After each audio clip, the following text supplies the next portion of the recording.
నీకు దండం పెడతా ఆగురా, నా చెవులు అరిచొచ్చి నన్ను సాగు. అరే ఆగురా అయ్యా, మీ అందరికీ నల్లగొండలేమో ఓడగొట్టి సీఎం అని ఒడితేం లావు, హుజూర్ నగర్లో ఓడగొట్టి నల్లగొండలో ఓడగొట్టి ఓట్లేమో అప్పుడు వేరే వాళ్ళకి వేసి మోసపోయి ఇప్పుడేమో సీఎం అని వస్తే వచ్చేదేమో. మీ అందరితో నా ప్రార్థన ఏమంటే, సరిగ్గా 6 నెలల కిందట ఇదే హుజూర్ నగర్కి నేను వచ్చిన ఆనాడు ఇక్కడ ఉండే అభ్యర్థికి ప్రచారం చేయడానికి వచ్చినాడు వర్షం పడుతుంది. ఆ వానలో కూడా, జోరున పడుతున్న వానలో కూడా మీరందరూ ఇప్పుడు రిల్ అభమేంద్ర అయ్యా,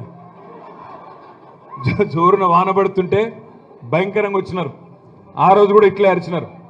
ఓట్లు మాత్రం వేరే వాళ్ళకి వేసిండ్రు, అవతలని గెలిపించిండ్రు.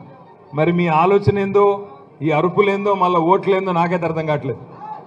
అందుకే నేను అనేది ఏమంటే, మోసం జరిగింది మీకు స్పష్టంగా తెలుసు. 6 నెలల కింద ఏం జరిగింది? కాంగ్రెస్ పార్టీ అరిచేతిలో వైకుంఠం చూపెట్టింది. ఎన్నికలకు ముందు అభయహస్తం, ఇప్పుడు ఎన్నికలైన తర్వాత ఇప్పుడిప్పుడే అర్థమవుతుంది అది అభయహస్తం కాదు, భస్మాసురాస్తం అని ఇప్పుడిప్పుడే అర్థమవుతుంది. ఏం చెప్పిండు రేవంత్ రెడ్డి, ఉత్తమ్ కుమార్ రెడ్డి? ఏం కథలు వినిపించిండ్రు అన్నాడు. రైతు బిడ్డలేనా మీరందరూ? ఇక్కడున్న రైతు బిడ్డలు ఒక్కసారి చేయలేవటండి. అందరూ రైతు బిడ్డలే. ఇందులో గ్రాడ్యుయేట్ ఓటర్లు ఎంతమంది చేయలేవటండి?